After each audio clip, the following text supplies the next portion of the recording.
कारण यंदाच्या अर्थसंकल्पीय अधिवेशनाची लाडक्या बहिणी आतुरतेनं वाट पाहत होत्या। कारण या अधिवेशनात 1500 रुपयांचे 2100 रुपये होतील अशी आशा या लाडक्या बहिणींना होती। मात्र नक्की काय घडलं अधिवेशनात आणि लाडक्यांना आता 2100 रुपये मिळणार आहेत की नाही, पाहूयात या स्पेशल रिपोर्टमध्ये। कॉमस्कोर नुसार आता isakal.com आहे देशातील नंबर 1 ची मराठी न्यूज वेबसाईट। प्रत्येक अपडेटसाठी isakal.com ला नक्की भेट द्या। जे आम्ही बोलतो ते करून दाखवतो आणि म्हणून लाडक्या बहिणींना 1500 वरून 2100 रुपये 2100 रुपये देण्याचं आम्ही या ठिकाणी जाहीर करतो। ऐकलं काय म्हणाले तत्कालीन मुख्यमंत्री एकनाथ शिंदे? ते लाडक्या बहिणींना आम्ही 2100 रुपये देणार असं आश्वासन निवडणुकांपूर्वी देण्यात आलं। प्रचार सभांमधून त्याचा पुनरुच्चारही झाला। अजित पवारांनी तर लाडकी बहीण योजनेवरनं पिंक कॅम्पेनच चालवलं। निवडणुकीमध्ये मतांच्या रूपाने भरभरून प्रेम लाडकींनी महायुतीला दिलं। मात्र 1500चे 2100 काही झाले नाहीत। नवीन आर्थिक वर्षामध्ये नक्कीच आपला हप्ता वाढेल अशा आशेवर लाडक्या बहिणी होत्या। त्यामुळे लाडक्या बहिणींच्या मनातला हाच प्रश्न विधिमंडळाच्या अर्थसंकल्पीय अधिवेशनामध्ये काँग्रेसचे सतेज पाटील यांनी महिला आणि बालविकास मंत्री अदिती तटकरे यांना विचारला असता अदिती तटकरेंनी काय अजब उत्तर दिलंय, पाहूया। लोकसभेत जो फटका बसला त्याचा उतारा म्हणून योजना काढली, बहिणींच्यावर प्रेम म्हणून योजना काढली नव्हती, हे सिद्ध झालेलं आहे। हे जे निकष जे काय आज मंत्री महोदय सांगतात ते निकष पहिल्यापासून होते। त्या निकषाची जबाबदारी जिल्हाधिकाऱ्यांच्यावर होती आणि त्यावेळी लाडकी असणारी बहीण आता का सावत्र वाटायला लागल्या असा प्रश्न। आणि पुढच्या वर्षभराचे गिरीश महाजनजी म्हणले तसं वर्षभराचे 1500 किंवा 2100 रुपये ऍडव्हान्स दिले तर तुमचा जाहीर कोल्हापूरमध्ये मी सत्कार करतो। येत्या अधिवेशनाच्या कालावधीमध्ये किंवा अर्थसंकल्पामध्ये आपण 2100 घोषित करू अशा पद्धतीचं कुठेही त्या ठिकाणी वक्तव्य हे केलेलं नाही। 5 वर्षासाठी हा जाहीरनामा जाहीर केला जातो आणि योग्य पद्धतीनं त्या संदर्भातलाही प्रस्ताव विभाग म्हणून ज्या वेळेला शासन असेल, मुख्यमंत्री महोदय, दोन्ही उपमुख्यमंत्री महोदय, मंत्रिमंडळ ज्या वेळेला त्या संदर्भातलं सूचित करेल, निर्णय करेल, त्यावेळेला विभाग म्हणून आम्ही तशा पद्धतीचा प्रस्ताव जो आहे हा शासनासमोर ठेवण्यात येईल। थेट अदिती तटकरे यांनी सभागृहातच असं वक्तव्य केल्यानं लाडकींची मात्र घोर निराशाच झालीय। सरकार आल्या आल्या आपल्याला 2100 रुपये देणार या आशेवर असलेल्या लाडक्यांना अर्थसंकल्पीय अधिवेशनानंतरही वाढीव हप्ता मिळणार नसल्याचं स्पष्ट झालंय। त्यामुळे आता या पुढील काळात तरी सरकार दिलेला शब्द पूर्ण करणार की लाडकीच्या तोंडाला पानं पुसणार हे पाहणं महत्त्वाचं ठरेल। ब्युरो रिपोर्ट, साम टीव्ही। वाल्मिक कराडच्या अडचणीत आता आणखीन वाढ झाली आहे। आरोपी वाल्मिक कराडच्या महागड्या गाड्या SITनं जप्त केल्याची माहिती आहे। कराडची संपत्ती जप्त करण्यासाठी SIT कडून न्यायालयात अर्ज करण्यात आला होता।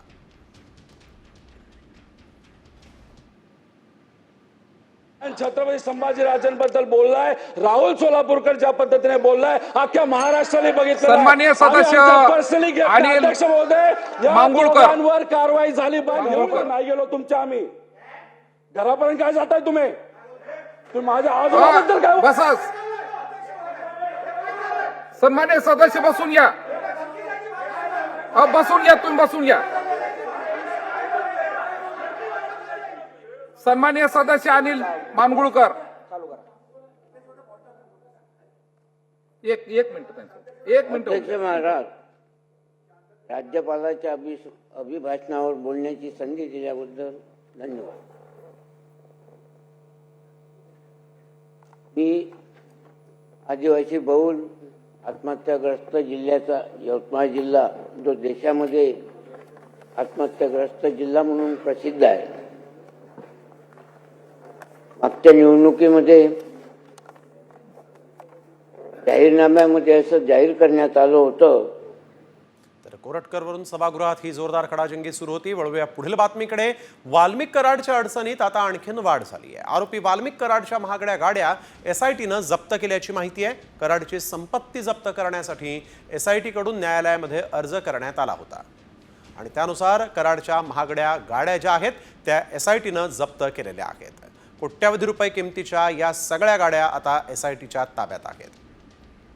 तर या गाड्या नेमक्या कोणत्या होत्या त्या आपण बघतोय. मर्सिडीज बेन्झ ज्याची किंमत कोट्यवधींच्या घरात आहे, त्याचा VIP क्रमांक आहे 7. ही गाडी आता जप्त करण्यात आलेली आहे. तसंच मर्सिडीज नंतर BMW जिचा नंबर आहे 1717. जॅग्वार लँड रोव्हर जी आहे ती देखील 700 क्रमांकाची गाडी जप्त करण्यात आलेली आहे. फोर्ड इंडिवियर 700 क्रमांक होता तिचा, ती देखील आता जप्त करण्यात आली आहे. एक JCB SITनं जप्त केलेला आहे. इतकी माया ह्याच्याकडे कुठून आली असा प्रश्न उपस्थित होतोय. 2 हायवा देखील वाल्मिक कराडचे आहेत, ज्याचा क्रमांक देखील VIPचा आहे. 700 क्रमांकाचा हा हायवा जप्त झालेला आहे. दुसरा हायवा होता 1600 क्रमांक आहे त्याचा, 1600. तर सरपंच संतोष देशमुख हत्येप्रकरणी CIDनं न्यायालयात सादर केलेल्या आरोपपत्रातून आणखीन एक महत्त्वाची माहिती समोर आली. त्यामध्ये वाल्मिक कराडच्या श्रीमंतीचा तपशील समोर आला आहे. कराडकडे 3 आयफोन होते. संतोष देशमुख हत्या प्रकरणानंतर कराडने या 3ही आयफोनमधील डेटा डिलीट केला होता. मात्र SIT पथकानं तंत्रज्ञांची मदत घेऊन हा डेटा रिकव्हर केला आणि त्यानंतर पोलिसांच्या हाती महत्त्वाची माहिती लागलेली आहे. या आयफोनमधील अनेक फोटो व्हिडिओज तपास अधिकाऱ्यांच्या हाती लागले. त्यामुळे कराडशी संपर्क असलेल्या बड्या धंडांची नावं आता समोर येण्याची शक्यता आहे. तर कराडचे 3 आयफोन ते देखील लाखो रुपयांचे होते. गोल्डन रंगांचा विशेष एडिशन असलेला हा आयफोन 16 प्रो 3 लाख रुपये याची किंमत आहे. त्यानंतर दुसरा गोल्डन रंगाचा आयफोन 13 प्रो ज्याची किंमत 2 लाख रुपये. फिकट निळ्या रंगाचा आयफोन 13 प्रो हा देखील 1.5 लाख रुपये किमतीचा कराडकडे होता, तो जप्त झालेला आहे. तर वाल्मिक कराडनंतर आता सुदर्शन घुले आणि कृष्णा आंधळेची संपत्ती जप्त करण्यात आलेली आहे. आंधळेच्या नावावर 5 वाहनं आणि धारूर केजमध्ये असलेली 3 बँक खाती सील करण्यात आलेली आहे. यामध्ये सरपंच संतोष देशमुखांच्या अपहरणावेळेस वापरण्यात आलेली काळ्या रंगाची स्कॉर्पिओ आधीच जप्त करण्यात आलेली आहे. आता घुलेच्या इतर संपत्तीचा शोध CID कडून घेतला जातोय.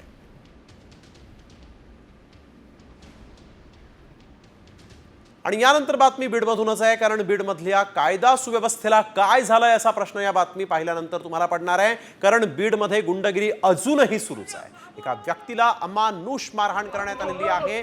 त्याचा व्हिडिओ देखील एक बनवण्यात आला. या व्यक्तीला पकडून त्याच्या तळपायावर बॅटनं मारहाण करण्यात आल्याचं या व्हिडिओमध्ये स्पष्ट दिसतं. ही धक्कादायक घटना बीडच्या शिरूरमध्ये घडली आहे. हा व्हिडिओ समोर आला असून मारहाण करणाऱ्यांवर कारवाई झालेली नाही. एवढ्या अमानुषपणे मारहाण का करण्यात आली हे अद्याप कळू शकलेलं नाहीये. मात्र मारहाण करणारे सुरेश धस यांचे कार्यकर्ते असल्याचा आरोप केला जातोय.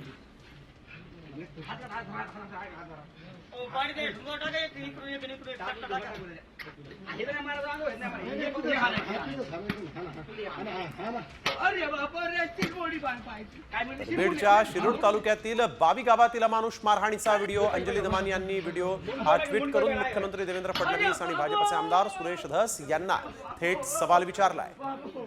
काय नेमकं म्हटलंय त्यांनी आपल्या या ट्विटमध्ये पाहूयात. बीडच्या शिरूर मारहाण प्रकरणी अद्याप पोलीस ठाण्यात गुन्हा दाखल करण्यात आलेला नाही. ते काय आहे गृहमंत्र्यांनी आणि सुरेश धस यांनी उत्तर द्यावं. हा मारहाण करणारा माणूस सुरेश धसांचा कार्यकर्ता आहे का?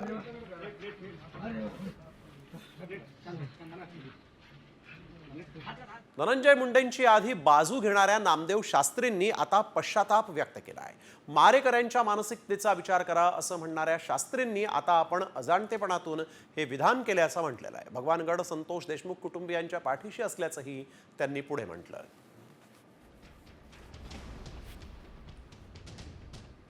मला अजूनही मीडियाला एक विचारावंसं वाटतं की ज्या लोकांनी हे प्रकरण केलं, निघून हत्या केली, त्यांची मानसिकता काय बिघडली हे मीडियाने का नाही दाखवलं?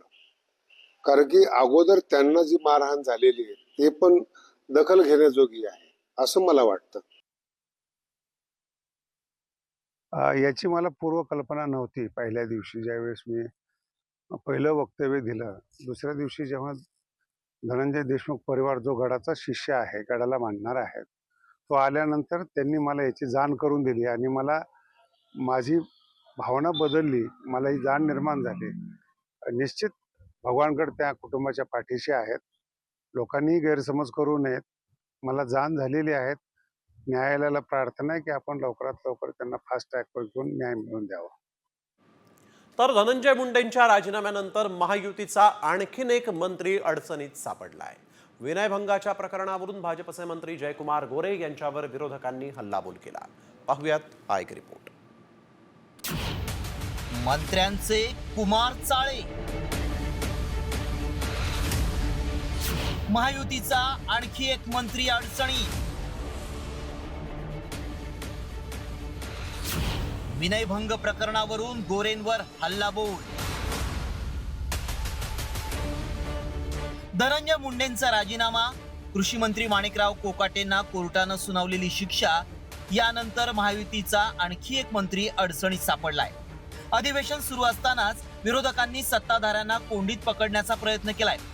भाजपचे मंत्री जयकुमार गोरेंकडून महिलेचा विनयभंग झाल्याचा आरोप विरोधकांनी केलाय. स्वारगेट सारखा प्रकार जयकुमार गोरेंबाबत पुढे येत असल्याचा हल्लाबोल ठाकरे गटानं केलाय. तर पश्चिम महाराष्ट्रातील एक पैलवान मंत्री महिलेच्या मागे लागलाय असा खळबळजनक आरोप काँग्रेसनं केलाय. यापेक्षा मला वाटतं की महाराष्ट्राच्या या मंत्रिमंडळा म्हणजे आतापर्यंत इतिहासामध्ये अशी काळ्या मंत्र्यांची, काळे धंदे करणाऱ्या मंत्र्यांची यादी रोज वाढत चालली आहे. स्वारगेटला जो प्रकार घडला तोच प्रकार देवेंद्र फडणवीस यांच्या मंत्रिमंडळाचे भाजपचे त्यांचे अत्यंत लाडके मंत्री जयकुमार गोरे यांच्या बाबतीत घडलेला समोर येतो. इतिहास काळातले छत्रपती शिवकाळातले सेनापती सरसेनापती हंबीरराव मोहिते यांच्या कुटुंबातील एका स्त्रीचा या मंत्र्यानं कसा छळ आणि विनयभंग केलेला आहे या संदर्भातली माहिती समोर आली आहे. संतोष देशमुख हत्या प्रकरणात मुंडेंविरोधात आक्रमक भूमिका घेणाऱ्या सामाजिक कार्यकर्त्या अंजली दमानिया यांनी गोरेंच्या प्रकरणावरून फडणवीसांवर निशाणा साधलाय. अशी कॅरेक्टरलेस लोक फडणवीसांना मंत्रिमंडळात का हवीत असा सवाल त्यांनी केलाय. तर दुसरीकडे मंत्री गोरेंनी विरोधकांचा हल्लाबोल परतावून लावलाय. कोर्टानं या प्रकरणात आपली निर्दोष मुक्तता केली आहे असं स्पष्टीकरण त्यांनी दिलंय. हंबीररावांच्या वंशजांना त्रास देत आहेत आणि ते पण फडणवीस सरकारचे आणि फडणवीसांचे अतिशय लाडके मंत्री. हे मला कालच रात्री या प्रकरणाबद्दल सगळी माहिती मिळाली आणि ते ऐकून अतिशय शॉकिंग वाटतंय की इतकी कॅरेक्टरलेस लोक ही का हवी आहेत फडणवीसांना त्यांच्या मंत्रिमंडळात. 2017 साली माझ्यावर गुन्हा दाखल झालेला होता आणि त्या गुन्हा 2019 साठी चालला आणि त्याच्यावर कोर्टानं मला निर्दोष मुक्तता केलेली आहे. संबंधित त्या केसचं रेकॉर्ड पण डिस्ट्रॉय करायला सांगितलेलं आहे आणि त्या संदर्भात मला वाटतं 6 वर्षानंतर हाच विषय का आला मला माहिती नाही. बहुमतानं महायुती सत्तेत आली, मात्र 100 दिवसांच्या आत मुंडेंच्या रूपानं सरकारची पहिली विकेट पडली. राष्ट्रवादीचे 2 मंत्री अडचणीत आलेले असताना आता मोठा भाऊ भाजपचे आणि फडणवीसांचे निकटवर्तीय मंत्री जयकुमार गोरे अडचणीत आले. विनयभंगाचं हे प्रकरण कोणत्या वळणावर जाणार ते पाहणं महत्वाचं आहे. ब्युरो रिपोर्ट, साम टीव्ही न्यूज. औरंगजेबाचं उदात्तीकरण सपाचे आमदार अबू आझमींना अखेर भोवलंय. आझमींचं निलंबन करण्यात आलं. अर्थसंकल्पीय अधिवेशन संपेपर्यंत त्यांना निलंबित करण्यात आलेलं आहे. विधानसभेत त्यांच्या निलंबनाचा ठराव मंजूर करण्यात आला आणि या मुद्द्यावरून विधान परिषदेत देवेंद्र फडणवीस आक्रमक झाले होते.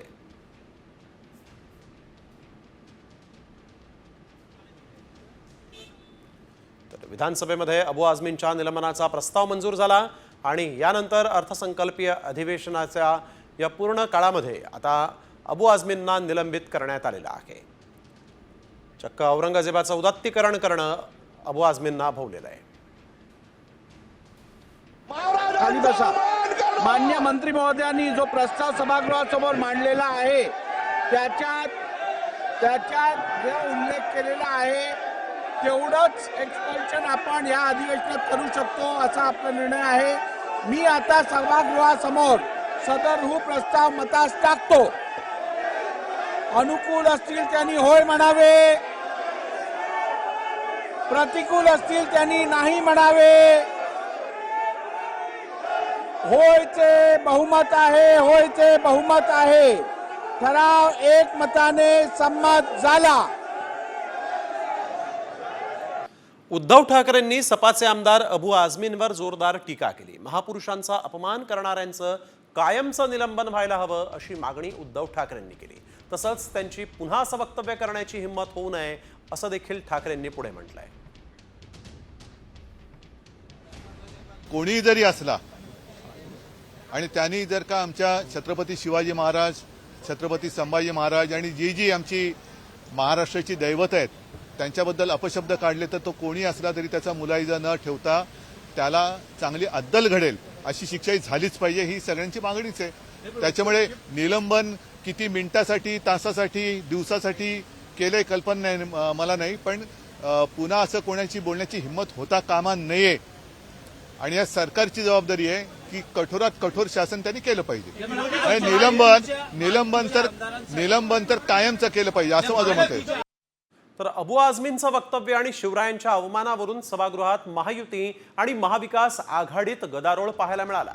सोलापूरकर आणि प्रशांत कोरटकरवर कारवाई कधी करणार असा सवाल विरोधकांनी विचारला, तर मुख्यमंत्री फडणवीसांनी सिलेक्टिव्ह निषेधाच्या मुद्द्यावरून विरोधकांना कोंडीत पकडलाय. जितेंद्र आव्हाड या ठिकाणी म्हणतात की औरंगजेब होते म्हणून छत्रपती शिवाजी महाराज, औरंगजेब किती बलाढ्य होता, महाराज 5 फुटाचे होते, हे रेकॉर्ड त्याच्यातही निषेध करत तुम्ही असं सिलेक्टिव्ह करू नका. पंडित जवाहरलाल नेहरूंनी छत्रपती शिवाजी महाराजांच्या बद्दल जे डिस्कवरी ऑफ इंडिया मध्ये लिहिलं त्याचा निषेध करणार आहात का? आहे हिम्मत? आहे का हिम्मत? अरे आहे का हिम्मत? आहे का हिम्मत? आहे हिम्मत तुमच्यामध्ये? छत्रपती शिवाजी महाराजांबाबत आक्षेपार्ह वक्तव्य करणाऱ्या प्रशांत कोरटकरकडे अलिशान रोल्स रॉयस कार असल्याचं समोर आलं होतं आणि यावरूनच आमदार रोहित पवारांनी मुख्यमंत्री फडणवीस यांना सवाल केलाय. ईडी आणि सीबीआयच्या ताब्यातील कार कोरटकरकडे कशी आली असा सवाल रोहित पवार यांनी विचारलाय. मित्र आहे म्हणून त्यात काय हे नाही, पण माझं असं म्हणणं आहे की मुख्यमंत्री साहेब हे मित्रांचे मुख्यमंत्री नाहीत. मुख्यमंत्री साहेब हे महाराष्ट्राचे मुख्यमंत्री आहे आणि कोरटकर छत्रपती संभाजीराजे, छत्रपती शिवाजी महाराज यांच्याबद्दल अशा काही लेवलला जाऊन बोललाय ते आम्हाला बोलता सुद्धा येत नाही. त्याच्यावर तुम्ही कारवाई करत नाही. 6 कोटीची रोल्स रॉयस आहे. आता ही रोल्स रॉयस कोणाची? ही कोणाकडे? ही ईडीकडे आणि सीबीआयकडे. आता ईडी आणि सीबीआयच्या ताब्यात असलेली गाडी बाहेर कशी येते आणि हा महाशय कोरटकर का कोण आहे त्याच्याकडे ती गाडी कशी येते? आणि आता बातमी वाशिमच्या पालकमंत्री पदाबाबतची आहे. मंत्री हसन मुश्रीफांनी वाशिमचं पालकमंत्री पद सोडलंय. वाशिम जिल्हा लांब पडत असल्याचं कारण देत त्यांनी हे पद सोडलंय. आता दत्ता भरणेंकडे वाशिमचं पालकमंत्री पद दिलं जाण्याची शक्यता आहे. विशेष म्हणजे हसन मुश्रीफ कोल्हापूरच्या पालकमंत्री पदासाठी आग्रही होते, मात्र त्यांना वाशिमचं पालकमंत्री पद दिल्यामुळे ते नाराज असल्याची चर्चा आहे.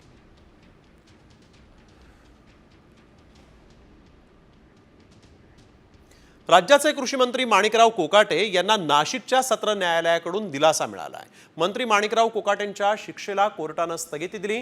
कोर्टाच्या या निर्णयामुळे आमदारकीवरचं संकट टळलंय. खोटी कागदपत्र देत मुख्यमंत्री कोट्यातून सदनिका लाटल्याचा आरोप माणिकराव कोकाटेंवर आहे आणि त्यासाठी त्यांना 2 वर्षांची जेल आणि 50,000चा दंड ठोठावण्यात आलेला आहे. आणि या शिक्षेमुळे कोकाटेंचं मंत्रिपदच नाही तर आमदारकी देखील धोक्यात आली होती. आता अपिलामध्ये जो आम्ही शिक्षेला स्थगिती मिळावी, कन्व्हिक्शनला स्टे मिळावा म्हणून जो अर्ज दाखल केला होता तो आता मेहरबान कोर्टाने मंजूर केलेला आहे आणि कोकाटे बंधूंची जी शिक्षा आहे त्याला अपील चालेपर्यंत स्टे दिलेला आहे. आणि आता 2 ऑर्डर्स झालेले आहेत. एक शिक्षेची अंमलबजावणी स्थगित केली होती सुरुवातीला, आता पूर्ण शिक्षा स्थगित केलेली आहे, स्टे केलेला आहे. ग्राफिक्सच्या माध्यमातून पाहूयात नेमकं हे प्रकरण आहे तरी काय. 1995 मध्ये उत्पन्नाच्या कागदपत्रांमध्ये फेरफार करून फसवणुकीचं हे सगळं प्रकरण आहे. कमी उत्पन्न दाखवून मुख्यमंत्र्यांच्या 10% कोट्यातून घरं त्यांनी मिळवलेली आहेत. तत्कालीन अप्पर जिल्हाधिकाऱ्यांकडून उत्पन्नाबाबत चौकशीत गैरप्रकार आढळल्यामुळे 1997 मध्ये कोकाटेंच्या विरोधात गुन्हा. कोकाटे त्यांचे भाऊ दोषी असल्याचा नाशिक जिल्हा न्यायालयाचा निकाल आहे. तर 2 वर्षांचा कारावास आणि 50,000चा दंड त्यांना सुनावण्यात आला होता.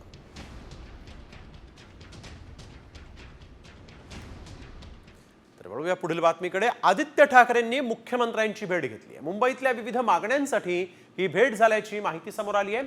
पोलीस वसाहत आणि PWD बाबत यावेळेस चर्चा झाली. विधिमंडळाच्या अर्थसंकल्पीय अधिवेशन सुरू असतानाच आमदार आदित्य ठाकरेंनी मुख्यमंत्री देवेंद्र फडणवीसांची भेट घेतली. गेल्या काही दिवसांपासून ठाकरे गट आणि भाजपची जवळीक वाढतीये. हिवाळी अधिवेशनात उद्धव ठाकरे, आदित्य ठाकरेंसह पक्षाच्या अन्य आमदारांनी मुख्यमंत्र्यांची भेट घेतली. आता अर्थसंकल्पीय अधिवेशन सुरू असताना आदित्य ठाकरेंनी मुख्यमंत्र्यांची भेट घेतली. ही भेट 5 ते 10 मिनिटांची होती. पोलीस वसाहत, गिरणी कामगारांच्या घरांच्या संदर्भात ठाकरेंनी फडणवीसांची चर्चा केली. दोन्ही नेत्यांची भेट विधिमंडळामध्ये चर्चेचा विषय ठरली. तर दुसरीकडे मंत्री चंद्रशेखर बावनकुळे आणि माजी मुख्यमंत्री उद्धव ठाकरे यांचीही अचानक भेट झाली. ठाकरे आणि बावनकुळे एकाच लिफ्टमधून त्यांनी प्रवास केलेला आहे आणि त्यामुळे या भेटी ज्या आहेत त्या चर्चेचा विषय ठरल्या आहेत.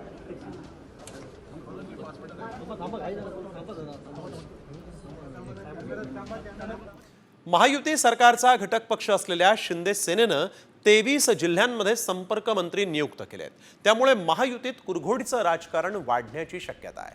11 मंत्र्यांवर संबंधित जिल्ह्यात पक्षवाढीची जबाबदारी देण्यात आली आणि याआधी भाजपनं देखील अशाच प्रकारे संपर्क मंत्र्यांची यादी जाहीर केली होती आणि त्यामुळे भाजप आणि शिंदे सेनेमध्ये सारं काही आलबेल नसल्याचं समोर आलेलं आहे.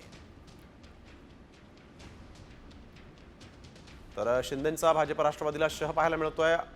पुण्यामध्ये अजित पवार पालकमंत्री असताना शिंदेंचा संपर्क मंत्री उदय सामंत हे असतील. मुंबई उपनगरात आशिष शेलार पालकमंत्री असताना उदय सामंत शिंदेंचे संपर्क मंत्री असतील. 23 जिल्ह्यात संपर्क मंत्र्यांची नेमणूक झाली आहे. नितेश राणे पालकमंत्री भाजपचे सिंधुदुर्गात असताना उदय सामंत हे सिंधुदुर्गचे संपर्क मंत्री असतील. तर पालघरमध्ये गणेश नाईक पालकमंत्री भाजपचे असताना संपर्क मंत्री म्हणून प्रताप सरनाईक असतील. जालन्यामध्ये पंकजा मुंडे पालकमंत्री असताना योगेश कदम यांची संपर्क मंत्री म्हणून नेमणूक करण्यात आलेली आहे. परभणीमध्ये गुलाबराव पाटील संपर्क मंत्री आहेत, तर याच ठिकाणी मेघना बोर्डीकर या पालकमंत्री आहेत. बुलढाणा जिल्ह्यामध्ये गुलाबराव पाटील शिंदेंचे संपर्क मंत्री आहेत, तर इथं मकरंद पाटील राष्ट्रवादीचे पालकमंत्री आहेत. सांगलीमध्ये शंभूराज देसाई शिंदेंचे संपर्क मंत्री आहेत, तिथं चंद्रकांत पाटील पालकमंत्री आहेत. अहिल्यानगरमध्ये शंभूराज देसाई शिंदेंचे संपर्क मंत्री असतील, तर पालकमंत्री आहेत राधाकृष्ण विखे पाटील भाजपचे. नागपूरमध्ये संजय राठोड हे शिंदेंचे संपर्क मंत्री म्हणून काम करणार आहेत, तर नागपूरमध्ये चंद्रशेखर बावनकुळे हे पालकमंत्री आहेत भाजपचे. चंद्रपूरमध्ये अशोक उईके भाजपकडून पालकमंत्री आहेत, तर शिंदेंचे संपर्क मंत्री संजय राठोड आहेत. अमरावतीमध्ये देखील संजय राठोडांकडे ही जबाबदारी आहे, तर चंद्रशेखर बावनकुळे अमरावतीचे पालकमंत्री आहेत. धुळ्यात दादा भुसे शिंदेंचे संपर्क मंत्री आहेत, तर जयकुमार रावल हे पालकमंत्री आहेत. नंदुरबारमध्ये देखील दादा भुसे यांच्याकडे संपर्क मंत्रीपदाची जबाबदारी सोपवण्यात आली आहे. तिथं माणिकराव कोकाटे राष्ट्रवादी अजित पवार गटाचे पालकमंत्री आहेत. सोलापुरात प्रताप सरनाईक हे संपर्क मंत्री आहेत, तर इथं भाजपचे जयकुमार गोरे हे पालकमंत्री आहेत. हिंगोलीमध्ये भरत गोगावले हे शिंदेंचे संपर्क मंत्री असतील, तर तिथंच नरहरी झिरवाळ हे पालकमंत्री आहेत राष्ट्रवादी अजित पवार गटाचे. बीडमध्ये संजय शिरसाट हे संपर्क मंत्री असतील, तर अजित पवार बीडचे पालकमंत्री आहेत. या सगळ्या संपर्क मंत्र्यांवर पक्षवाढीची जबाबदारी आहे. संजय शिरसाट नांदेडचे देखील संपर्क मंत्री आहेत, जिथं अतुल सावे पालकमंत्री आहेत. अकोल्यामध्ये प्रकाश आबिटकर शिंदेंचे संपर्क मंत्री असतील, तिथं आकाश फुंडकर पालकमंत्री आहेत. लातूरमध्ये प्रकाश आबिटकरच संपर्क मंत्री असतील, जिथं पालकमंत्री म्हणून भाजपनं शिवेंद्रराजे भोसले यांना जबाबदारी दिलेली होती. भंडाऱ्यामध्ये आशिष जयस्वाल शिंदेंचे संपर्क मंत्री असतील, तर संजय सावकारे हे भाजपचे पालकमंत्री आहेत. भंडाऱ्याची जबाबदारी त्यांच्याकडे आहे. गोंदियामध्ये आशिष जयस्वालांकडे शिंदेंचे संपर्क मंत्री म्हणून जबाबदारी मिळाली आहे. तिथं बाबासाहेब पाटील हे राष्ट्रवादीचे पालकमंत्री आहेत. अशा 23 जिल्ह्यात शिंदेंनी संपर्क मंत्र्यांची नेमणूक केलेली आहे. तर विधानसभेमध्ये आदित्य ठाकरे आणि गुलाबराव पाटलांमध्ये जोरदार खडाजंगी झाली. मंत्र्यांना खातं का कळलं का असा टोला जो आहे तो मंत्रिमंडळातील खातेवाटपावरून आदित्य ठाकरेंनी गुलाबराव पाटलांना लगावला आणि त्यावर आदित्य ठाकरेंच्या वडिलांना कळलं म्हणून त्यांनी मला मंत्री केलं होतं असं प्रत्युत्तर गुलाबराव पाटलांनी दिलं. इथे अनेक मंत्री येतात, अभ्यास करून येतात, स्वतः मुख्यमंत्री महोदय स्वतःचे उत्तर देतात, उपमुख्यमंत्री उत्तर देतात. अध्यक्ष महोदय, माझी आपल्याकडे विनंती राहील की आपण आपल्या दालनात ह्या विषयाबद्दल एक बैठक बोलवा. कारण काय झालंय, मंत्री महोदयांचं प्रत्येक उत्तर केंद्र सरकारचं रॅन्डम आहे. ह्यांनी MIDC, आता आपलं राज्य कृषी प्रधान राज्य आहे, इंडस्ट्रियलाइज राज्य आहे. आपण बोटं टाकून चालणार नाही की खात्याचा अभ्यास करून बघा. सत्ताधारी पक्षाचे पण अनेक प्रश्न आहेत आणि ते उत्तर देऊ शकत नाहीत सत्ताधारी पक्षाच्या आमदारांना. तर माझी आपल्याकडे विनंती राहील की उत्तर राखीव ठेवा. मंत्र्यांना सांगा अभ्यास करून उत्तर द्या. त्यांच्या बापाला मी कळला होता म्हणून त्यांनी मला खातं दिलं होतं, हे त्यांना माहित नाही अजून. बोला मंत्री महोदय, बोला मंत्री महोदय, बोला. त्या वडिलांना कळलं होतं म्हणून त्यांनी मला हे खातं दिलं होतं. ठीक आहे. तर सभागृहात मंत्री गुलाबराव पाटील आणि आदित्य ठाकरेंची जुंपलेली असतानाच सभागृहाच्या बाहेर देखील याचीच सभागृहाबाहेर ही गुलाबराव पाटील आणि आदित्य ठाकरे आमने सामने आले. आदित्य ठाकरे माध्यमांशी बोलत असताना तिथंच समोर गुलाबराव पाटील होते. यावेळेस आदित्य ठाकरेंना पाहून गुलाबराव पाटील आक्रमक झाले.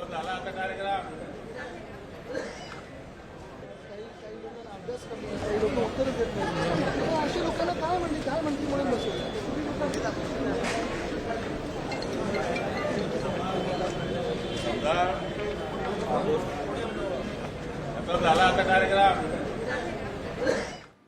महाविकास आघाडीच्या नेत्यांची उद्या एक महत्त्वाची बैठक बोलावण्यात आली आहे. शरद पवार, उद्धव ठाकरे, विजय वडेट्टीवारांच्या उपस्थितीत ही बैठक होणार आहे. या बैठकीला मावियाच्या सर्व आमदारांना उपस्थित राहण्याच्या सूचना देण्यात आल्या आहेत. संध्याकाळी 7 वाजता ही बैठक होणार आहे. या बैठकीत अधिवेशनातील रणनीती संदर्भात चर्चा होण्याची शक्यता आहे. शरद पवार, उद्धव ठाकरेंच्या उपस्थितीत ही बैठक होईल. अधिवेशनाची रणनीती या बैठकीमध्ये ठरणार असल्याचं कळत आहे. महाविकास आघाडीच्या नेत्यांची उद्या ही महत्त्वाची बैठक होते. धनंजय मुंडेंनी वैद्यकीय कारण देत मंत्रिपदाचा राजीनामा दिला. सरपंच हत्या प्रकरणामुळे मुंडेंची हकालपट्टी केल्याची चर्चा आहे. मात्र मुंडेंचा हा राजीनामा धूळफेक आहे का असा सवाल उपस्थित होतोय. पाहूयात या रिपोर्टमध्ये.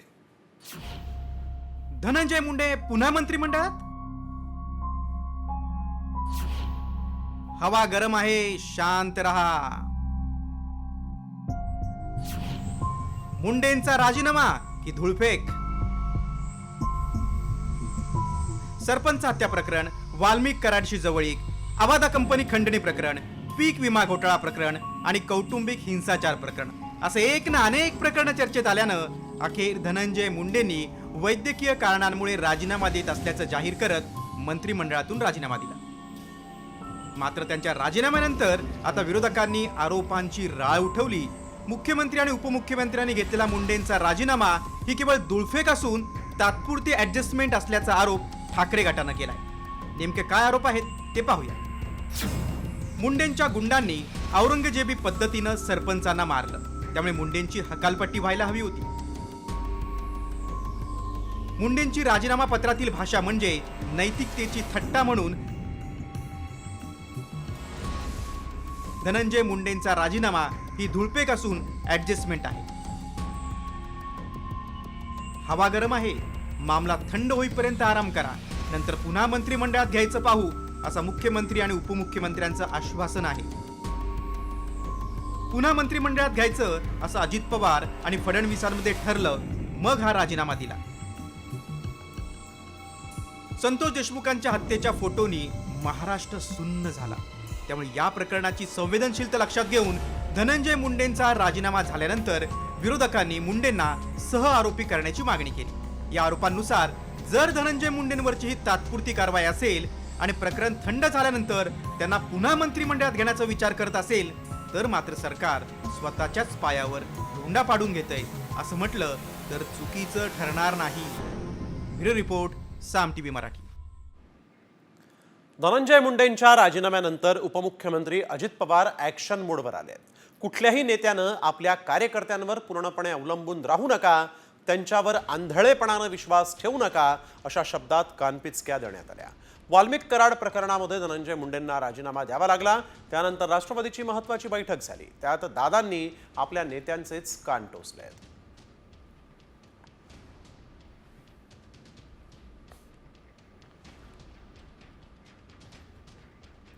विधान परिषदेच्या उपसभापती डॉक्टर नीलम गोऱ्हे यांच्या विरोधात महाविकास आघाडीनं विधान परिषदेत अविश्वास प्रस्ताव दाखल करण्याची सूचना दिलेली आहे.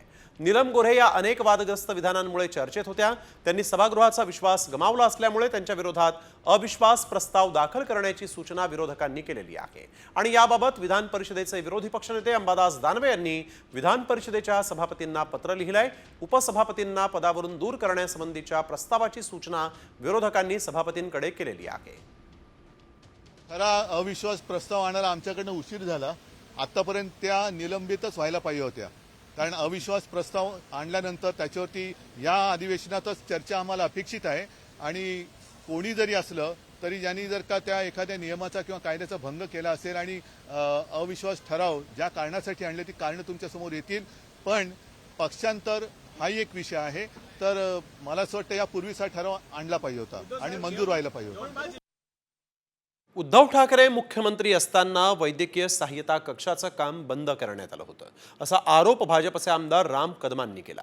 आणि या आरोपांनंतर ठाकरे गटाचे आमदार भास्कर जाधव भडकले आणि या दोन नेत्यांमध्ये विधानसभेमध्ये खडाजंगी पाहायला मिळाली. त्यावेळेस बोलताना भास्कर जाधवांनी राम कदम यांना उद्देशून बघतोच तुला आता असा इशाराही दिला.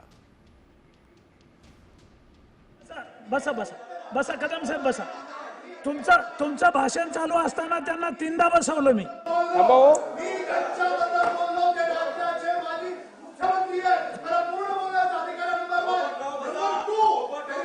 हे काय अध्यक्ष महोदय तुम्हाला तुमचं भाषण चालू असताना त्यांना मी 3 वेळा खाली बसवलं. आणि म्हणून अध्यक्ष आपण बसा. अध्यक्ष महोदय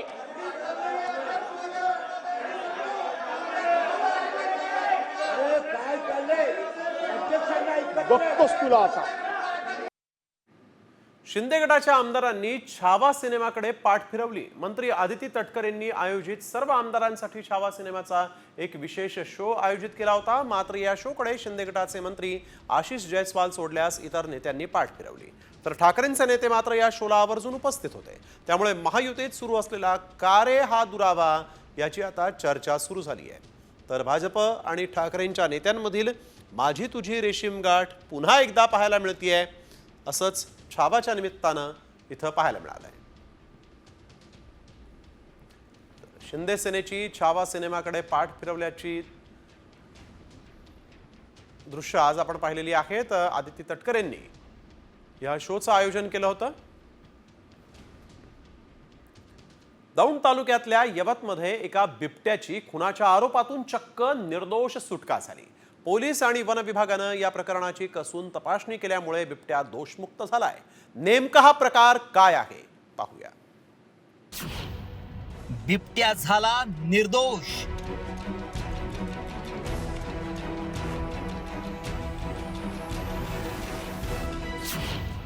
नाव बिबट्याचं, काम पुतण्याचं.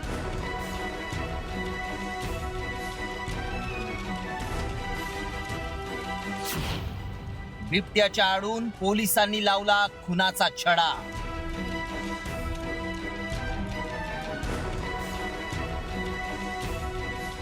दिनांक 7 डिसेंबर 2024. एका महिलेच्या मृत्यूनं दौंड तालुक्यातील कडेठाण गाव हादरून गेलं होतं. लताबाई धावडे असं या महिलेचं नाव. ऊसाच्या शेतात काम करणाऱ्या लताबाईंवर बिबट्यानं हल्ला केला आणि त्या मरण पावल्या अशी गावात चर्चा सुरू झाली. अनिल धावडे यानं लताबाईंच्या मृत्यूची फिर्याद पोलिसात दिली. आपल्या फिर्यादीत त्यानं लताबाईंचा मृत्यू बिबट्याच्या हल्ल्यामुळे झाल्याचं नमूद केलं. मात्र पोलीस आणि वन विभागाचे कर्मचारी घटनास्थळी दाखल होण्यापूर्वीच लताबाईंचा मृतदेह ऊसाच्या शेतातून हलवण्यात आला होता. त्यामुळं वन विभागाला त्यांच्या मृत्यूबाबत शंका आली. त्यानंतर पोलिसांनी त्यांचा मृतदेह वन विभागाच्या नागपूर इथल्या प्रादेशिक न्याय वैज्ञानिक प्रयोगशाळेत तपासणीसाठी पाठवला. तेव्हा धक्कादायक माहिती समोर आली. लताबाईंच्या मृत्यू प्रकरणात बिबट्या निर्दोष ठरला. त्यांचा मृत्यू बिबट्याच्या हल्ल्यात नव्हे तर दगडानं ठेचून करण्यात आल्याचं स्पष्ट झालं. पोलिसांनी फिर्यादीची कसून चौकशी केली आणि बिंग फुटलं. लताबाईंच्या पुतण्यानंच दगडानं ठेचून त्यांचा खून केला असल्याचं तपासात उघड झालं. या प्रकरणी यवत पोलिसांनी सतीलाल वाल्मिक मोरे आणि अनिल पोपट धावडे या 2 आरोपींना अटक केली आहे. अनैतिक संबंधातून ही हत्या झाल्याचं सांगण्यात येत आहे. आरोपींना रात्री अटक केलेली आहे. आणि सध्या पुढील तपासासाठी PCR घेण्यासाठी आमची टीम जे तपासी अंमलदार API संपांगे आणि त्यांची टीम या ठिकाणी आता दौंड न्यायालयामध्ये गेलेली आहे. गुन्हा केल्यानंतर आपण कुठेही अडकू नये यासाठी आरोपींनी बिबट्याच्या हल्ल्याचा बनाव केला. कानून के हात लंबे होते हैं या उक्तीप्रमाणे सत्य समोर आलं आणि या प्रकरणामध्ये बिबट्या निर्दोष सुटला. मात्र खरे आरोपी गजाआड झाले. कॅमेरामन किरण काजळेसह सागरावर साम TV.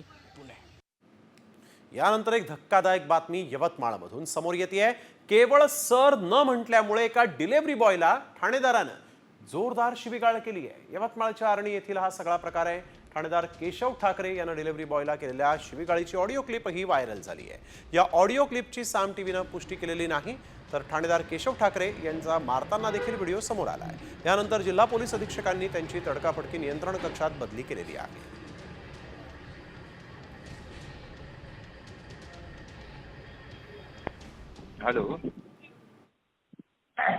हॅलो, केशव ठाकरे बोलतात. अबे केशव ठाकरेचा नौकर आहे का? कोणाशी बोलून राहिला ते? तेरे साली इतना आके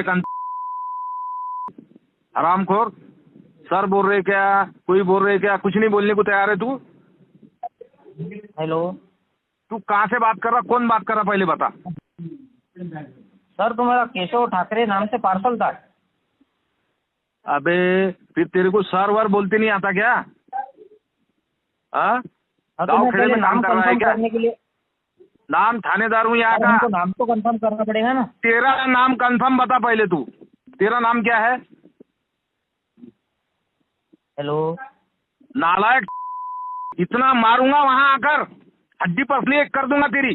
तेरे को अगर तमीज नहीं है बात करने की. अरे सर हमको क्या नाम है तेरा? तो तेरा नाम क्या है? तेरा नाम बता पहले. इसके बाद फोन मत करने तो वहां के इतना मारूंगा.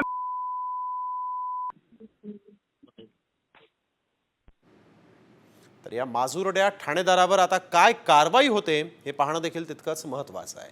बातमी बीडमधून. बीडमधील गुंडगिरी थांबायला तयार नाहीये.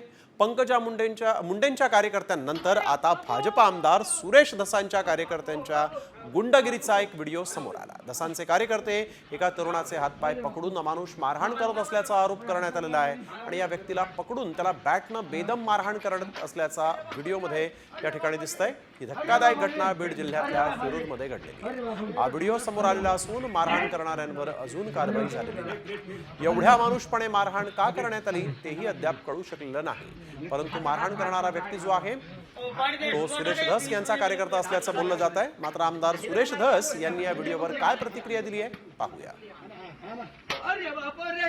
त्यांनी सांगितलं की 1.5 वर्षापूर्वी ऊसतोडीच्या कामगाराची म्हणजे ऊसतोडीच्या कोणत्या तरी कारखान्यावर घडलेली आहे आणि मुलीच्या का काय छेडछाडीवरून ती घटना घडलेली आणि त्याचं कुठंही केस वगैरे काही झालेली नाही. तर मी एवढं स्पष्टपणे जरी माझा कार्यकर्ता असला तरी माझ्या तिथल्या पोलीस स्टेशनला सांगून ठेवलंय की जर त्याच्या बाबतीत संबंधित कार्यकर्त्याच्यावरती काही कंप्लेंट आली तर तुम्ही ती घेऊन टाका आणि त्याच्यावर कायदेशीर कारवाई करा. या व्हिडिओमुळे पुन्हा एकदा बीडमधल्या गुंडगिरीचा मुद्दा समोर आला असून बीडचे गुंड पोलिसांना जुमानत नसल्याचंच दिसून आलेलं आहे. वळूया पुढील बातमीकडे. प्रशांत कोरटकर आणि सोलापूरकर वरून सभागृहात खडाजंगी झाली. महामानवांच्या विरोधात बोलणाऱ्यांना सरकार बक्षीस देत आहे, त्यांना समितीवर घेतलं जात आहे असा आरोप रोहित पवारांनी केला. यावर नितेश राणेंनी पलटवार करत महाराजांना जाणता राजा बोलू नका, कोण बोललं होतं विचारा असा प्रतिसवाल केला. छत्रपती शिवाजी महाराजांच्याबद्दल काय काय नाही बोलला आणि 10 दिवसानंतर त्याला पुणे महानगरपालिकेमध्ये पद दिलं. अहो काय करतोय आपण? महामानवांच्या विरोधात बोललं तर तुम्ही त्यांना आवड करता, बक्षीस देता. मुख्यमंत्री आणि सगळे मंत्री हे आता छावा पिक्चर बघण्यासाठी गेलेले आहेत. ठीक आहे, सगळ्यांनी बघितला पाहिजे, आम्ही सुद्धा बघितलेला आहे. पण अध्यक्ष महोदय आमचं एवढंच म्हणणं आहे की छावा पिक्चर बघत असताना छत्रपती संभाजी राजांच्या बद्दल हा प्रशांत कोरटकरच्या खालच्या लेवलला जाऊन बोलला असेल तर त्याला जेलमध्ये पुढच्या 2 दिवसामध्ये टाकलंच पाहिजे आणि त्या सोलापूरला सुद्धा टाकलंच पाहिजे अशी आमच्या सगळ्यांची मागणी. अध्यक्ष महोदय काय चुकीची माहिती आहे? मंत्री महोदय माननीय मुख्यमंत्री साहेब सातत्याने बोलतायत, कारवाई सुरू आहे. अहो महाराजांना जाणता राजा बोलू नका हे कोणी म्हटलं हे पहिल्यांदा विचारा. हे मोठ्या शिवाजी महाराजांबद्दल मोठं प्रेम दाखवतायत ना. अध्यक्ष महोदय यांचे नेते राहुल गांधी हे जयंतीच्या दिवशी बोलतायत काय श्रद्धांजली द्या आणि हे छत्रपती शिवरायांच्या बद्दल बोलणार का? हे आम्हाला शिकवणार. आणि आता आपण पाहणार आहोत साम टीव्हीचा सर्वात मोठा इन्व्हेस्टिगेशन रिपोर्ट. महिलांची पाण्यासाठीची वणवण थांबण्यासाठी सुरू केलेल्या जलजीवन मिशनचा मराठवाड्यामध्ये अक्षरशः मोऱ्या विस्तारा वाजलेला आहे आणि त्यामुळे छत्रपती संभाजीनगर जिल्ह्यातील खुलताबाद तालुक्यातील विविध गावात साम टीव्हीनं जलजीवन योजनेच्या घोटाळ्याचा भांडाफोड केला. हा घोटाळा काय आहे पाहूयात या स्पेशल रिपोर्टमध्ये. जलजीवन मिशन भ्रष्टाचाराचं पुरण.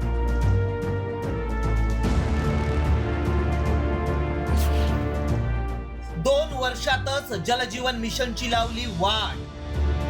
पण इथं 2 वर्षापूर्वी कंत्राटदारांनी टाकी उभं करण्यासाठी स्ट्रक्चर बांधलेलं आहे. काम निकृष्ट, मात्र पैसे घेऊन कंत्राटदार पसार.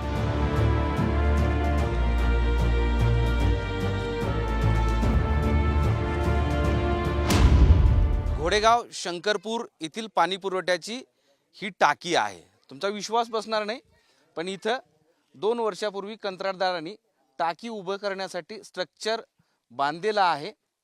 पिलर उभे केलेत, मात्र ही टाकी अद्यापर्यंत पूर्ण होऊ शकली नाही.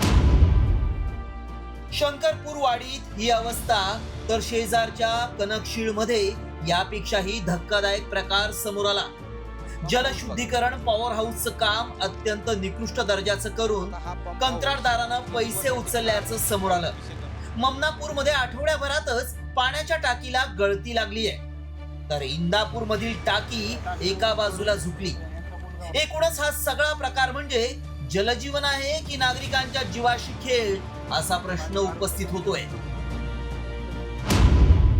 बाजून पाईपलाईन केली, ती पाईपलाईन सुद्धा आहे ना पाहिजे त्या क्वालिटीची केली नाही. काही ठिकाणी 2 फूट खोल केली, काही ठिकाणी 4 फूट केली. दारू पिणारे पोरं होते, जोडवली. ती जोडताना काही ठिकाणी लीक राहिले का कशी आहे काही म्हणजे सांगताच येत नाही. यायच्या रात्री काम करायचा, बुजून टाकायचा. पाईपलाईन लगे लो क्वालिटीचे, म्हणजे जी समजा गव्हर्नमेंटने ठरवून दिलेलं आहे त्या गॅसच्या छड्या वापरण्यात आलेल्या नाही. फक्त कसं तरी तोडक्या मोडक्या छड्या आणून बसवले. जलजीवन मिशन मधील हा घोटाळा कसा करण्यात आलाय पाहूया. संभाजीनगरमध्ये 7,205 पैकी 1,703 कामं पूर्ण झाली आहेत. अनेक गावांमध्ये निकृष्ट आणि अर्धवट कामं झाली आहेत. विहिरींसाठी तळ्यात खड्डा घेत पैसे लाटल्याचं उघड झालंय, तर पाण्याच्या ठोस साठ्याविना प्रकल्पाला मंजुरी दिल्याचंही निदर्शनास आलंय. अर्धवट आणि निकृष्ट कामं केलेल्या कंत्राटदारांना 2,151 कोटींची बिलं मंजूर करण्यात आली आहेत. जलजीवन मिशन ही केंद्र सरकारची महत्वाकांक्षी योजना, मात्र हीच योजना भ्रष्टाचारानं पोखरली गेली आहे. स्थानिक आमदारांनी या घोटाळ्याचं खापर जिल्हा परिषदेवर फोडलंय. खरं सांगू आता ह्यावेळेत मी डायरेक्ट सांगतो, सन्माननीय मुख्य कार्यकारी अधिकारी महोदय त्यांचं हे काम आहे. प्रत्येक महिन्याला ते रिव्ह्यू घेतात आणि मी लिहून देत त्यांना 17 रिमाइंडर दिलेत. त्याच्यानंतर त्यांनी 25 कामावर जाऊन चौकशी करून त्यांच्यावर कारवाई करू नये असं कोणतं त्यांना हे लागून, म्हणजे हे सगळी साखळी आहे. तर जिल्हा परिषदेनं कारवाई सुरू करणार असल्याचं सांगत हात झटकलेत. तो आपला ज्यावेळी एमबी रेकॉर्डिंग होते त्यावेळी आपण ऑलरेडी हे चेक करतोय गुणवत्ता कशी आहे. या संदर्भात ऑलरेडी एक थर्ड पार्टी एजन्सी आपण ठेवलेली आहे. त्यांचं ऑब्झर्वेशन आमच्याकडे येतात, म्हणजे त्याचा जब तक ऑब्झर्वेशन नाही येत नाही तेव्हापर्यंत आम्ही विल काढतच नाही. आणि काही कॉन्ट्रॅक्टरांना खूप काम करून ठेवलेलं आहे, त्यांच्यावर आपण ब्लॅकलिस्टिंगची आता कारवाई करतोय. त्यांच्यावर फायनान्शियल दंड ऑलरेडी लाभलेला आहे, आता ब्लॅकलिस्टिंगची कारवाई करतोय. हा घोटाळा फक्त संभाजीनगर पुरताच मर्यादित नाही, तर मराठवाड्यातील इतर जिल्ह्यातही 2 वर्षांनंतर जलजीवन योजना रखडलेलीच आहे. 2 वर्षात जालन्यात 733 पैकी 327 कामं पूर्ण झाली. परभणीत 666 पैकी 471 कामं पूर्णत्वाकडे आहेत. हिंगोलीत 616 पैकी 315 कामं पूर्ण झाली आहेत, तर नांदेडमध्ये 1239 पैकी 640 कामं झाली आहेत. धाराशिव मध्ये 593 पैकी 246, बीड जिल्ह्यात 1265 पैकी 421, तर लातूर जिल्ह्यात 928 पैकी 343 कामं पूर्ण झाल्याचा दावा करण्यात आलाय.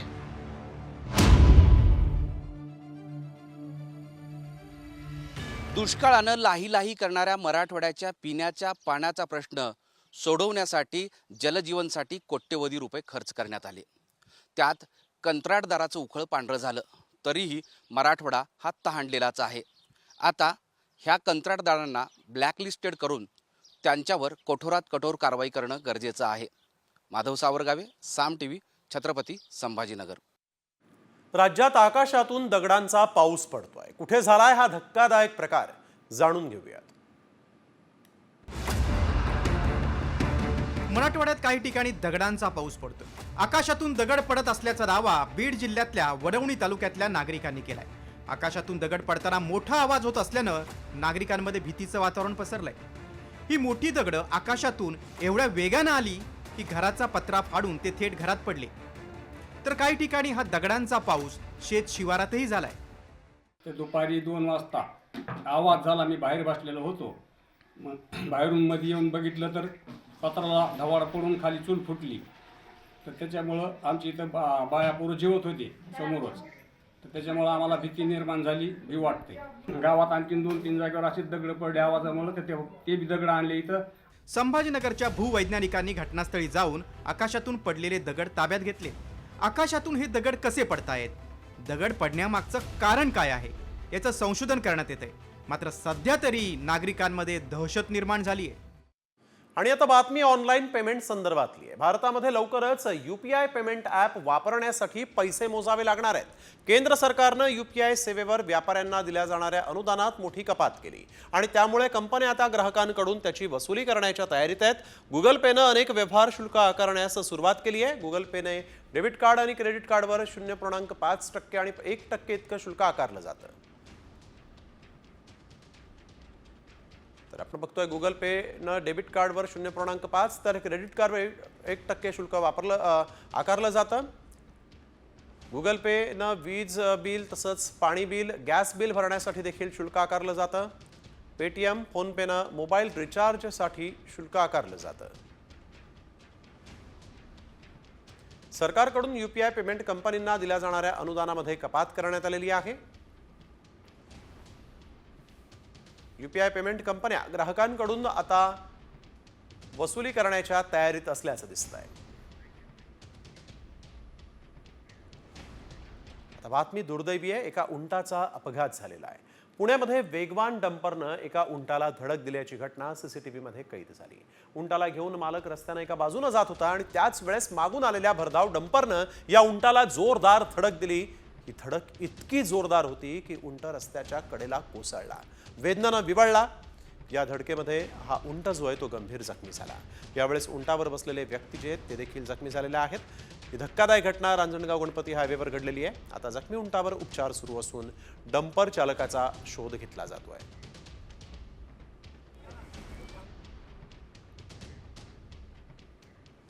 लातूर नांदेड महामार्गावरील नांदगाव पाटी हे ठिकाण जीवघेणा अड्डा ठरू लागलं आहे.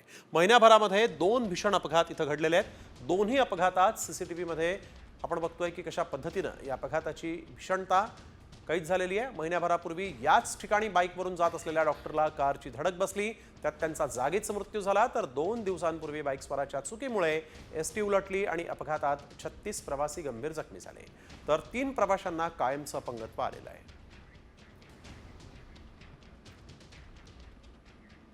तुम्ही जंक फूड खाताय का? जंक फूड खात असाल तर वेळीच सावध व्हा, कारण तुम्ही खात असलेल्या जंक फूडमध्ये प्लास्टिक असल्याचा दावा करण्यात आलेला आहे. तसा एक व्हिडिओ देखील व्हायरल होत असून आम्ही या व्हिडिओची मग पडताळणी केली आणि त्यावेळेस काय सत्य समोर आलेलं आहे पाहूयात या व्हायरल सत्यमध्ये. 3 फास्ट फूड आपको हम दिखा रहे हैं. ये एक राउंडेड है जो कुछ क्रैक्स वगैरह इस तरह का होता है, ये पूरा बर्न हो जाता है। ये पूरा बर्न होने का मतलब ये है कि इसमें ऑयल भी है और इसमें माइक्रोप्लास्टिक्स भी है जो हमारे शरीर को नुकसान पहुंचाता है। तुम्ही जंक फूड खात असाल तर सावध व्हा, कारण या व्हायरल व्हिडिओत केलेला दावा गंभीर आहे। जंक फूड मध्ये मायक्रोप्लास्टिक असल्याचा दावा करण्यात आलाय आणि हे फास्ट फूड मधील प्लास्टिक कसं जळतंय हे या व्हिडिओतून दाखवण्यात आलंय। मतलब इसमें माइक्रोप्लास्टिक्स नहीं है, ये ऑयल तो है।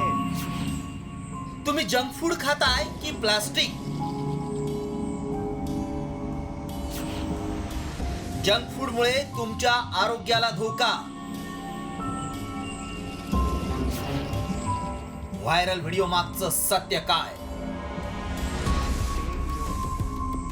फास्ट फूड हे किती आरोग्यासाठी हानिकारक आहे हे तुम्ही या व्हिडिओतून पाहिलंच असेल। चिप्सला आग लावल्यानंतर बघा कसं ते पेट घेतंय। यात केमिकल, मायक्रोप्लास्टिक आणि अधिकचं तेल असल्यानं ते पेट घेत असल्याचा दावा करण्यात आलाय। मात्र व्हिडिओत दाखवलंय ते खरं आहे का? कारण बरेच लोक असे पदार्थ आवडीनं खात असतात। विशेष म्हणजे लहान मुलं हे खात असल्यामुळं त्यांच्या आरोग्याचा प्रश्न आहे। त्यामुळे याची सत्यता जाणून घेणं गरजेचं आहे। आमच्या टीमनं याबाबत अधिक माहिती मिळवण्यासाठी पडताळणी केली। याबाबत सविस्तर माहिती हे तज्ज्ञ देऊ शकतात। आमचे प्रतिनिधी तज्ज्ञांना भेटले आणि त्यांना व्हायरल व्हिडिओ दाखवून अधिकची माहिती घेतली। जंक फूडचा विचार केला तर जंक फूड तसेच वाईट आहे, कारण जंक फूडमध्ये जे ऑइल वापरण्यात येते ते ऑइल शरीरासाठी घातक असते, त्याच्यामुळे जंक फूड वापरू नये। आणि बरेच जसं समोसे आहे की ह्या गोष्टी आहे, हे त्याच्यासाठी वापरणार ऑइल हे त्यालाच गरम करून रिपीट गरम करून आणि त्यामुळे त्याच्यात घातक पदार्थ तयार होतात, ते सुद्धा शरीरासाठी घातक आहे। त्यामुळे आमच्या पडताळणीत काय सत्य समोर आलं पाहूया। जंक फूड हे आरोग्यासाठी हानिकारकच असतं। जंक फूड मधील तेल शरीरासाठी घातक आहे। तळलेले पदार्थ वारंवार एकाच तेलात तळले जातात। मायक्रोप्लास्टिक किंवा प्लास्टिक टाकत नाहीत। जंक फूड खाल्ल्यानं गंभीर आजार होऊ शकतात। जंक फूड मध्ये केमिकल, तेल जास्त प्रमाणात वापरलं जातं हे खरं आहे, त्यामुळं आजार होतात। मात्र त्यात मायक्रोप्लास्टिक टाकलं जातं हा दावा आमच्या पडताळणीत असत्य ठरलाय। ब्युरो रिपोर्ट, साम टीव्ही न्यूज।